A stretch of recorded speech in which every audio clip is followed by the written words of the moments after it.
அன்பின் பரலோக தகப்பனே உமக்கு நன்றி செலுத்துகிறோம். இந்த நாட்களில் இந்த செய்தியை எடுக்கக்கூடிய கிருபைகளை கர்த்தர் தந்ததுக்காக சோதரம். என் தேவன் நீர் பெரிய காரியங்களை செய்வீராக உமக்கு நன்றி செலுத்துகிறோம். இயேசுவின் நாமத்தினால் ஜெபிக்கிறேன் நல்ல தகப்பனே, ஆமென்.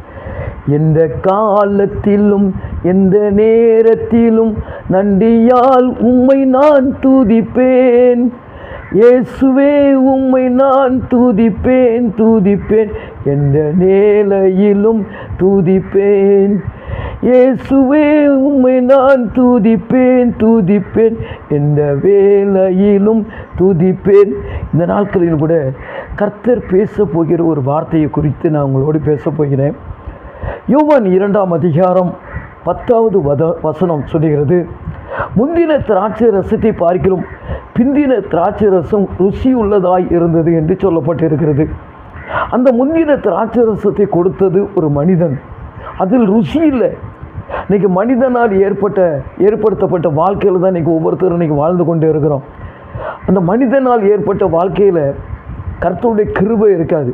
ஆனால் கர்த்தருடைய கிருபையினால் ஏற்படுத்தப்பட்ட அந்த திருமணத்தில் தேவ ஆசீர்வாதம் அளவில்லாமல் உங்களுக்கு கிடைக்கும். கர்த்தர் கிருபை செய்வார். எதற்காக நான் இந்த வார்த்தையை சொல்கிறேன்னா, முந்தின திராட்சை ரசத்தில் ருசியே கிடையாது. ஆனால் பிந்தின திராட்சை ரசத்தை நீங்கள் பார்த்தீங்கன்னா அதிக ருசி உள்ளதாக இருந்தது. அப்போ இந்த 1 கொரிந்தியர் 15:22, 26, 27 சொல்லுது பார்த்துடுங்க. முந்தின மனுஷன் மண்ணிலிருந்து உண்டான மண்ணானவன், பிந்தின மனுஷன் வானத்தில் இருந்து வந்த கர்த்தர். முந்தின மனுஷனால் இந்த பூமி ஒரு சாத்தானுடைய கரங்களில் விற்கப்பட்டது. ஆனால் பிந்தின மனுஷன் என்ன செய்கிறார்னா, உங்களுக்கு தேவனுடைய ஆசீர்வாதத்தை தர வல்லவராக இருக்கிறார். அந்த ஆசீர்வாதம் கர்த்தரின் ஐஸ்வர்ய ஆசீர்வாதத்தை தரும்.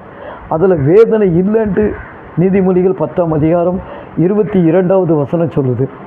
இப்போ இன்றைக்கி ஆண்டவர் உங்கள்கிட்ட எதிர்பார்க்குது என்ன? தேவனுடைய ஆசீர்வாதத்தை நீங்கள் பார்க்கணும். அவருடைய ஆசீர்வாதத்தில் ருசி இருக்குது. உலகத்தின் ஆசீர்வாதத்தில் ருசி கிடையாது.